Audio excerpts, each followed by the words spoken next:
Welcome to episode 2 of Transfers Talk Tennessee Sports. I'm Jules Spear. I'm Katie Mack, and joining us for the very first time on camera today. Hi everyone, I'm Zaida. I am on the softball team, and I am a transfer from the University of Oklahoma. So Zaida, y'all just won 3 big games this weekend in Texas. Can you talk about those games? So our first game we played against Arlington. It was just a good game. Like, we got our butterflies out. We did pretty good. And then we played Baylor our last 2 games in Waco. The first game was pretty tough. Like, it was kind of scary, but when adversity hits, somebody's going to step up. And our sophomore, Destiny Rodriguez, she stepped up in the top of the 7th, 2 outs, runners on second base, and first pitch, and she hits a home run over center field. And it was just, our dugout was so lit. Like, we were just jumping up and down. I looked at my teammate and was like, no way she just did that. But when she was in the dugout, she was like charting the pitches, so she was locked in the whole time. She knew what she was going to get, so I'm just so happy for her. And it was in her hometown. No, I saw that. I saw like clips all over Twitter. Yeah. Y'all were down, I think 2-1. Yeah. Like you said, 2 outs. That's a big moment to come in and hit a huge home run to get y'all a win. Yeah. And then in our last game, what was that score against Baylor? It was 9-1. We run ruled them, so it was a better game. I think we were just so nervous because we had lost to them last season. Oh, okay. And so I guess it was our redemption. And we came through with the 2 wins, so just a good weekend overall. That's awesome. So for today, we've got a lot on the docket. We're going to first talk about the Super Bowl, and then we've got a men and women's basketball discussion, and then we've got some swim highlights plus some guests from Swim and Dive here to talk about their upcoming SEC swimming and diving championships. So first things first, we're going to talk about the Super Bowl. That's why Zaida is actually here today, because she's a big 49ers fan. So kind of a rough night last night for 49ers fans. Yeah. Chiefs won, which, like, I was telling you guys earlier, like, I was not invested in this game whatsoever. I was just kind of like, I'm just going to watch it. But by the end of the game, I was devastated for the 49ers. Like, that was such a tough loss. Yeah, I literally shed tears. Like, I was so heartbroken for them, but it is what it is. But I'm just glad it was that kind of game instead of a blowout game. But absolutely. How did you feel in the first half when y'all were up 10-0? Like, knowing that Patrick Mahomes is on the other side, and a great coach in Andy Reid, like, what were your thoughts? Were you nervous? Were you really excited? What were the highs and lows at that moment? It's always good to score first. Always good to score first, but just from what Patrick Mahomes does, like, in his previous games, like, he's that guy, and he's going to come back. He finds ways to get the ball to somebody. But my thoughts are just, we got to keep scoring. Yeah. And then the defense just has to do their job. Yeah. But I was excited, but then I got, like, nervous, and then. Yeah. I have one quick question. So I saw a lot of, like, discussion on Twitter about, the 49ers when it went to overtime, because supposedly there was new overtime rules in the Super Bowl, how both teams get a chance to score or get a chance to possess the ball even if the other one scores a touchdown first. What were your thoughts on, the 49ers not knowing the situation, and they took the ball first, giving Patrick Mahomes the chance to win the game? So when it happened, when Fred Warner and Mahomes were in the circle doing the coin flip stuff, and we won the the coin toss, and he said, "We want the ball." I was just like, "What are you doing?" Literally, what? Yeah. But then, this morning I saw, like, ESPN was sending notifications, and it said that 49er players didn't know the overtime rules, and I was just reading it like, okay, I feel like this is an excuse. Like, you guys should have known this. This is the Super Bowl. And then, like, how does the Chief players know this and you guys don't? So is that on coaching? Because Patrick Mahomes, after the game, talked a lot in his interviews about being prepared for that moment with his coaches and the players knowing all of the rules. So is that the difference, that small difference between winning and losing in such a big moment? I think so. I really do think so, because, like I said, I don't, like, how do they know and you guys didn't know? Yeah. Like, I guess the coaches have a hand in that, but then the leaders on the team too. Right. Like, are they not paying attention to what's going on? But yeah, it is tough. Really, really tough. And I'm so sad for them, but it is what it is. I'm sad for them too. I mean, I would was getting so invested throughout that game. And Yeah. Like Brock Purdy, like seems like such a good guy, Yeah. and then like that whole team just seems so classy. Yeah. Like, you know, it was just really like, and in terms of like classiness, watching, you know, the Chiefs not necessarily have it, like watching Travis Kelce Oh my like go gosh. up on his coach, Yes. like, you know, get in his face. I was like, I did not like oh that. my gosh. I know it's probably a little bit like competitive spirit for Yeah, him, like but in at the the moment. same time, I don't know if I would run up on my coach. I In, don't know how yeah.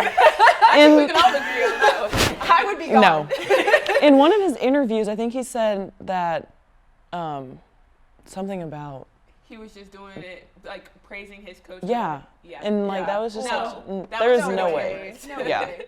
Well, and it was for his girlfriend too, Yes. because Taylor flew in all the way from Japan. From I think she had like 2 or 3 shows in Japan, and she flew like the 14-hour flight to make it to Las Vegas. And I was actually like surprised there weren't more shots of her throughout the game. I mean, I didn't really watch much of the Chiefs this year, Yeah. or much of football this year, but I heard a lot about Taylor Swift Yeah. and Kelsey's relationship. So like every time he made a play, or like after the Super Bowl Camera when they pans went to her. camera to her, Yep. I just knew he catches the ball. Okay, here comes Taylor Yep, Swift. yep. Like, Her jumping up and I down. feel like she should have had like her own little like snippet on ESPN, like maybe on ESPN Yeah. News or something, Yeah. like the Taylor Swift camera. Like Yeah. people would have probably all watched that. But Yeah, for real. So what did we think of the halftime show? sure. Usher? I loved it. My prediction of how it was going to start was so wrong, Yeah. but it's okay. It was still so good. He brought out some, Alicia Keys. Yeah, I love Yeah. her. yeah. And that was really cool to see as well. Yeah, he had a lot of heavy hitters. I was really, really excited for the performance of Yeah, because obviously Lil Jon was there, and I was like, okay, this kind of hits. But like being an Usher fan since I was like Yeah. 10 years old, not getting to hear DJ Got Us Falling in Love, I was like rioting. I felt so robbed. That and Lovers and Friends. Yeah. Yes, and they I had was all ready 3 for of them that. in there. They were all like there. what? But But I also thought it was kind of short. it felt see, short. Beyonce's halftime Yeah. show was very long and amazing, but I thought his could have been a little bit longer. Yeah, I agree. But it was I really agree. good, so. yeah. Yeah, I agree with that. So we also had some Vols that were playing in the Super Bowl, which was pretty cool. Jawan Jennings for the 49ers, he played really, really well He last did. night. And then we also had Trey Smith from the Chiefs. Do Yep. you want to talk about that a little? Yeah, I'm happy for him. I'm always happy for any Vols, Lady Vols, who's winning, but he's on the O-line, and I think this is his second Super Bowl with them that he's won. But it's just cool to see Vols out there representing and doing their thing. Yeah. But Jawan Jennings, I would say if the 49ers won, he would have got MVP. I agree 100%. with that. I agree. 100%. And that play, that game. their first score or touchdown, play, yeah, the yeah. trick play. He actually did that against Florida when he was here. Oh, did he really? And I think it was the first quarter, and Florida was up 7-0. So We did a side by side. Yeah. Yeah. yeah, for it real. was cool. But Yeah. I'm happy for them. Yeah. That's awesome. I don't know them personally, but Maybe I'm we'll happy watch for the them. show. Yeah. Up next, here are our top picks for the best Super Bowl commercial. So this one I chose because it's like Jesus doesn't teach hate; he washes feet. And so, what I got from it was like, he gets people around the world, and he's just always there for them. And as a firm believer in God, I was happy that they put something in the commercials about God. I agree. This was really, really impactful. Yeah. So this was mine. And I really, really like this one just because it was so unexpected. Like, Ben Affleck walks in, J-Lo's there, and then all of a sudden it's Tom Brady. And I'm like, what the heck is going on? And I'm like, because didn't Ben Affleck and J-Lo used to be married? And Yeah. I was like, wait a minute, I thought they were kind of beefing. And so just to see this really, really funny commercial of them, I was like, oh, this is great. And Fat Oh, Joe. Matt Damon, bro. Oh, this was mine, the State Farm commercial. Like a good neighbor, State Farm is here, but they added a little twist to it and showed some sheep. And this man kept saying, like a good neighbor. So that made it really funny to me, just to see, the emphasis on neighbor, but he really wanted it to be neighbor. But yeah, it was really, really funny to see. I was laughing at it all night, and I sent it to Katie and Zaida as well. Yeah. There are those sheep right there. Hysterical. The dunking one I just think Tom Brady is literally bored with his life. Oh, he is. He has nothing to do, so he's out there. He's retired, bro. Yeah. He's chilling though. He's retired. He's divorced. Man, really ain't got nothing to do. But there is a video that I saw this morning. It was Tom Brady, I think his last Super Bowl that he won, and he was like getting ready to run out. And you know how like people are saying Patrick Mahomes is going to catch up to him. So I guess the video was of him coming back to play, so he doesn't get so Patrick Mahomes doesn't catch up. But it was funny. Late for that. Yeah. But he's old. What is he, like 40, 45 or something like that? I think so. Yeah, seriously. So in upcoming news, the Lady Vols women's basketball team plays Arkansas tonight at Food City Center, and they'll look to bounce back after a tough road loss in Tuscaloosa against Bama this past week. So, Jewel, can you tell me a little bit about that loss and, you know, how it went? Yeah, I mean, it was a tough loss. We were on the road against a really good Bama team who also played LSU last night and had them on the ropes as well. So it just shows, you know, how good of a team they were. Team, yeah. We weren't really making shots. They were making, you know, give them credit. They were making great shots, tough shots, and making plays. And, you know, although we came up short, we know we do have to bounce back tonight against a really good Arkansas team as well. Yeah, absolutely. So what are you guys looking to do tonight to bounce back from that loss? Yeah, I would say first focus on defense. And, you know, defense creates offense. So we're going to be aggressive defensively. We know that Arkansas likes to run fast. They like to play in transition. They have really dynamic guards and a really good shot blocking post. So we know they're a really talented team. It's going to be a fast-paced game tonight. So we're ready to get to running. Absolutely. I just wanted to comment on this. I know we've talked about this a little bit before, but it's really, really exciting to see Tamari Key back in the starting lineup. Like, she was in the top 3 point scorers and had 7 rebounds, you know, team leading, which is, you know, coming off of her really, really rough season last year and just everything that she's been going through. Like, I don't know her personally, but like as an athlete, I'm like, man, that's so cool. Like, go you know? No, she's a wonderful person. You know, anytime you face adversity is hard, and she faced a lot of adversity last year. Not knowing her personally last year, but seeing it everywhere, and now being here and knowing her as a teammate, just seeing how she's persevered through a lot of up and downs, and just seeing her really do really well right now, whether that's rebounding, shot blocking, scoring. She's being very productive for us, and we're very proud of her. She's popping off, that's for sure. So I also wanted to talk about y'all's uniforms on Thursday. Yes. Those were so fire. I love the pink and white checkerboard. Can you talk to me a little bit about why you guys were wearing those? Yeah, it was our Play for K game, you know, just to support breast cancer awareness, especially in the month of February. And knowing that we lost, you know, some Lady Vol members, former alumni here, it was very sad. It's very sad to, you know, talk about, but just, you know, supporting them and raising money and awareness for them as well. And we will be wearing those tonight against Arkansas. So we love the pink. We're going to support anybody that has been through breast cancer or cancer in general, and just knowing that we're going to fight every possession, every game, whether we're wearing the uniforms or not. But they are very beautiful.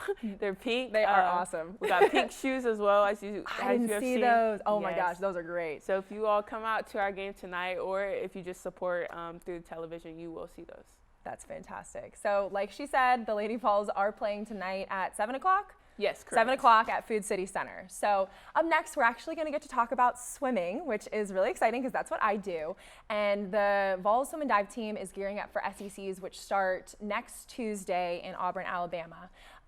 This is one of the most exciting swim meets that I've ever competed at. I've been to NC2As, I've been to the Olympic trials, I've been to a lot of different swim meets, and this is by far my favoriteest meet of all time. It's just so exciting. The atmosphere is so competitive, and you know, it's the best teams in the country because the SEC is the best. And so to give you guys an idea of how special that meet is, we have 2 guests from Swim and Dive here today, but first let's take a look at the highlights from the last 2 years. The SEC Swimming and Diving Championships kick off next week in Auburn, Alabama, and this swim meet is one of the most competitive and exciting competitions in the NCAA. The Tennessee Vols always compete well at the conference level.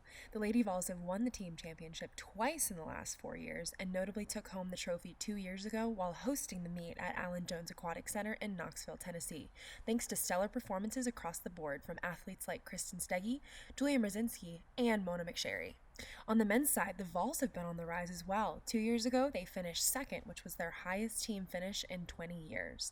They notably had several relays medal in the top 3, like this 200 freestyle relay that you see here. At the 2023 meet, the Vols and Lady Vols made even more strides forward, even though they did not take home any team trophies. There is a look at Jordan Crooks, who has won gold in the 50 free, silver in the 100 fly, and he is becoming now one of the emerging stars in our sport. In lane 5, can Liendo run him down? Here's the touch. It is Crooks. Hundreds over Liendo in a 41-19. Jordan Crooks was not Tennessee's only SEC champion. On the women's side, Mona McSherry took home titles in the 100 and 200 breaststroke, while Brooklyn Doothright won the 200 freestyle. This year, the Vols will battle against the 11-time champion Florida Gator men's team, while the women will look to take back the team title from the Florida Gators as well.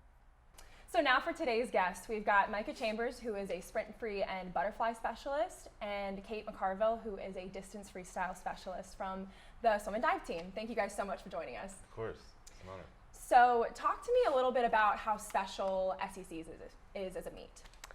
There's really nothing that compares to that meet. It's kind of hard for me to put it into words. It's the most fun and exciting team effort of the entire year. The environment is just electric. The number of swimmers that are there just really adds to that environment because it's a men's and women's combined meet. Every single team in the SEC.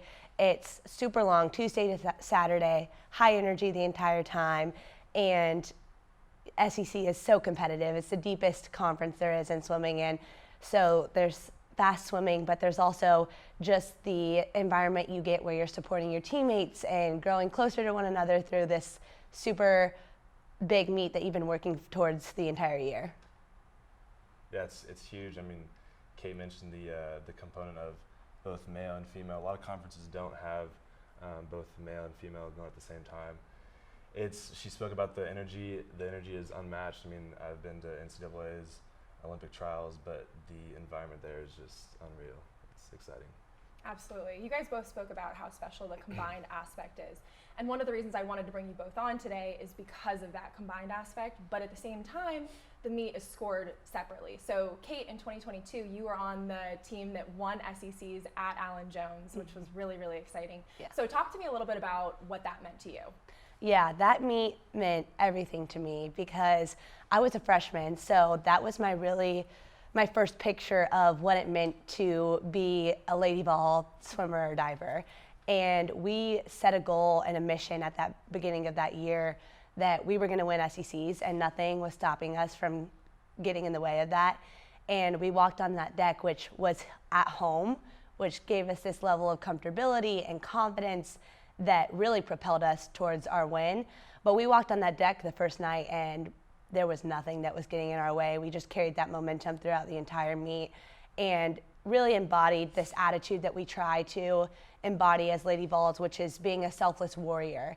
And I knew what it meant to compete for something bigger than myself, and that meet just still gives me chills even thinking about it because we really came together as a powerful group of women and did something that was so great that we put so much work and energy into. And to see your teammates succeed and then you succeed and you all just building this energy off of one another and creating this super awesome moment where all your hard work pays off is really incredible, and it really set the tone for what the rest of my career would look like and what I would want to keep striving to do as a Lady Vol when I got that picture as a freshman.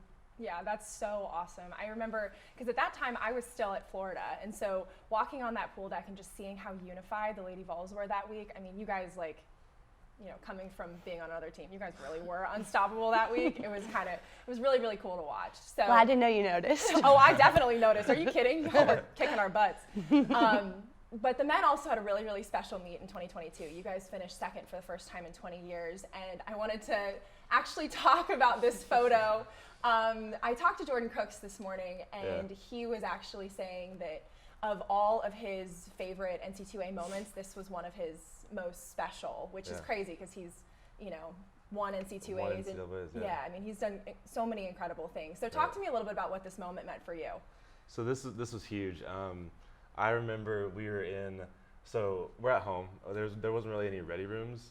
So, but we're in Matt's office, and we're getting ready, and the nerves are just so high. And I remember I can only speak for myself. I was so nervous. And later, the next year at a dual meet, we're in the same Matt's office before a relay, just a dual meet. And Crooks looks at me and was like, "Do you remember SEC's 2022? We were in here," and he was talking to me about his nerves, and he looked so composed. And I was like, that was inspiring for me. But like, just talking about the nerves and the excitement there, it was just so special. I mean, I anchored that relay and just touching the wall, getting out, having to wait for another heat, and then once we saw that we beat Alabama to get second, we just went crazy. So it was fun, very fun. I remember watching this too. This was insane. I was trying to figure out what the heck was going on because I was, like I said, on another team at the time. But it was really, really cool seeing you guys get that fired up.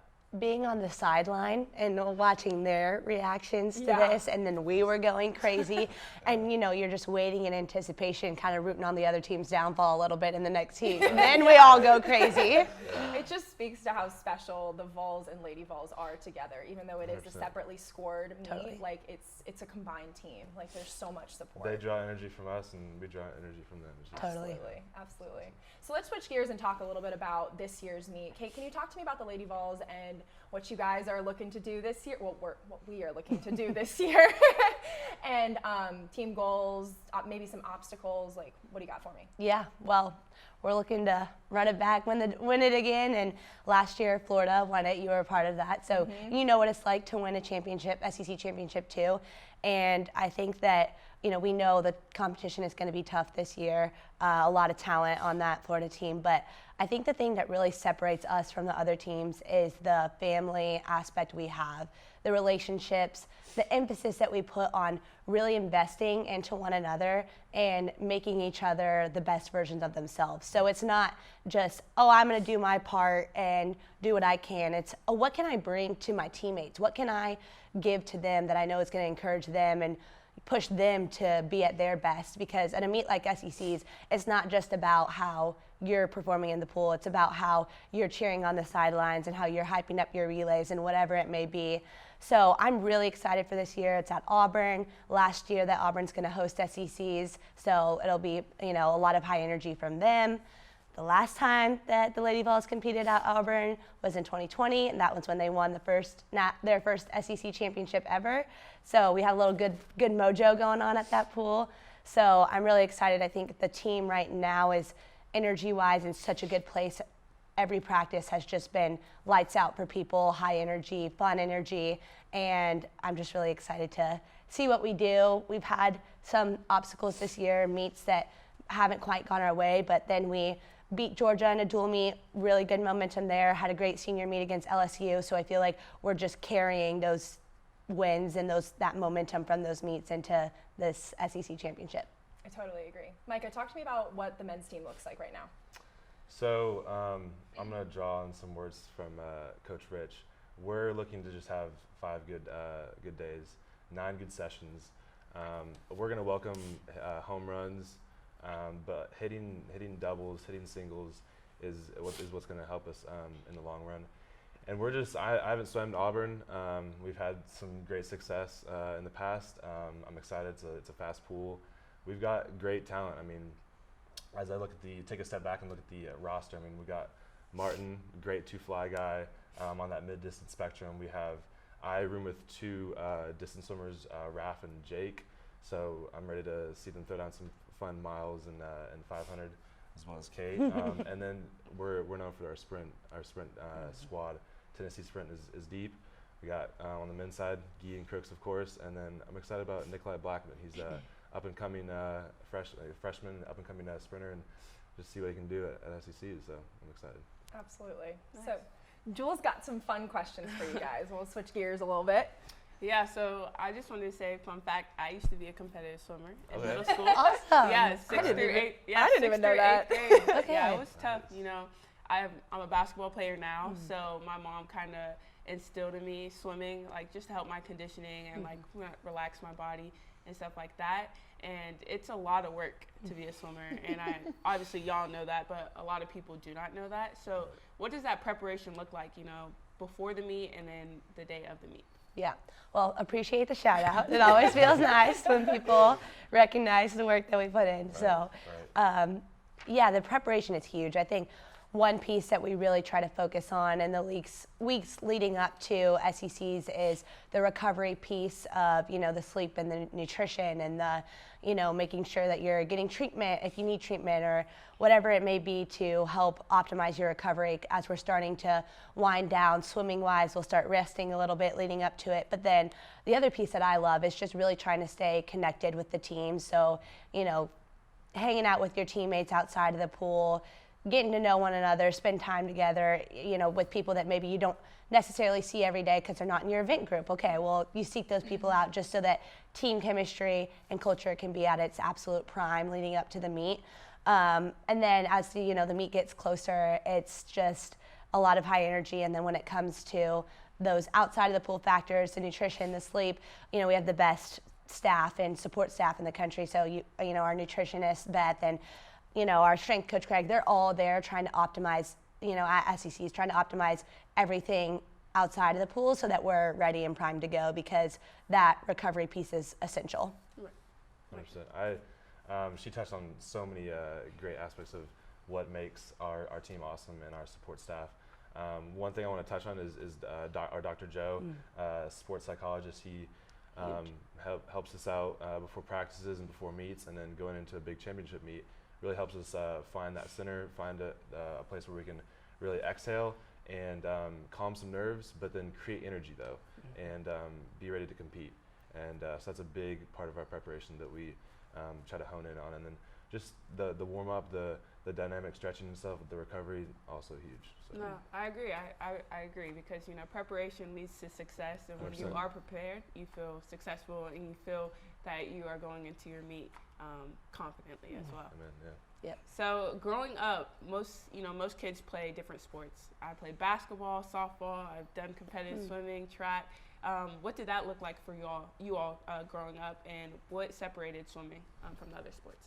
Yeah, so my parents threw me in every sport in the book. They wanted me to try it all. So I definitely did other sports too.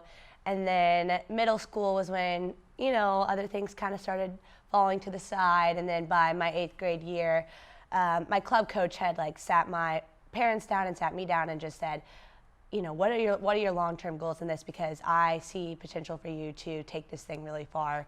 But if you want those goals, then it's going to take a different level of commitment. And swim is one of those sports where the time is just huge. You're practicing before school, you're practicing after school, eventually adding in weights as you get old, things like that just take up a lot of your time. And, I was doing softball and soccer in middle school, but then by my 8th grade year, I had just said, okay, I know that swimming is my favorite.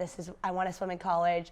I want to go to Olympic trials. I watched Olympic trials in 2016, and I told myself I want to be back here in 4 years. So that was kind of the moment that really changed things for me, and I really just started putting all of my eggs in one basket with swimming. Right. So I started swimming at 10. Before then, I did a lot of different sports: baseball, football, soccer. But at age 10, I was watching the Summer Olympics in 2012 and watching Michael Phelps and Team USA dominate in the pool. I looked at my mom and I was like, we need to find a swim team. We need to find a pool. During the summer, I would also go, and on the military bases, there's always lap lanes available, so I would always swim laps with my dad. But just some of those things inspired swimming and stuck with it ever since, and it's been a big part of my life. But yeah. Okay. Well, my last question I want to know is what makes UT so special and your teammates so special?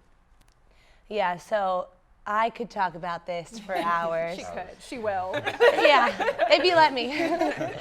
But the first word that comes to mind for me is family. I always say the people make the place, and even when looking to come here, it was all about the relationships for me and the coaches, the girls, having a combined team.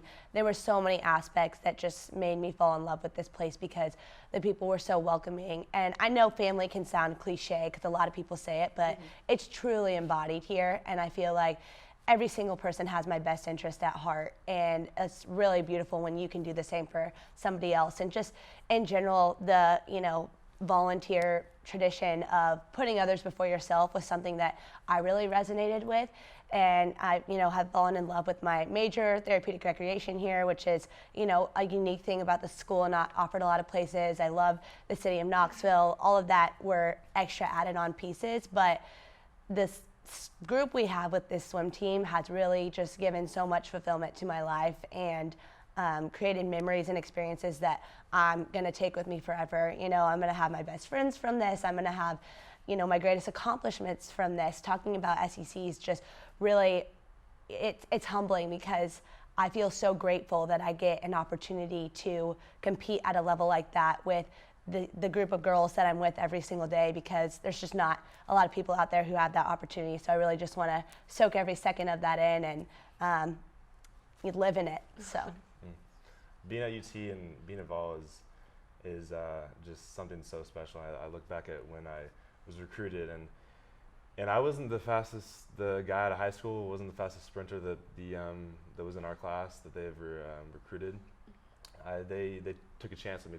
They believed in me, and that was huge. So the coaches and what the staff do to support the athletes here is very set apart from other programs. And the team camaraderie and our men's team, the team culture is something that's really special. And like Kate said, some of my best friends have come out of this team and been on this in this program. So it's special, very special. It really is. I agree with everything you guys just said. Being at the University of Tennessee is just such an incredible experience. So my last question for you guys is, Micah, this is your last SEC meet. Kate, you're a junior, so you've got one more after this. What are you guys most excited for this year's meet?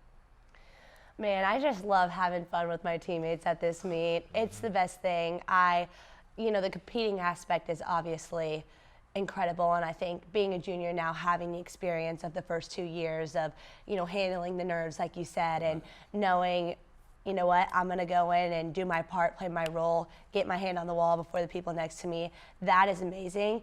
But I almost get more joy, and the things that stick in my mind the most are when I'm screaming for my teammate who just won an SEC title, or we're on the bus on the way to the meet jamming out to music, going crazy, getting ourselves all hyped up. Those memories are really, really special too. So I'm just excited to have a blast at this meet, and I know when we're having fun, that's when we are our best selves. So we take that energy into the meet, and I think the possibilities are limitless.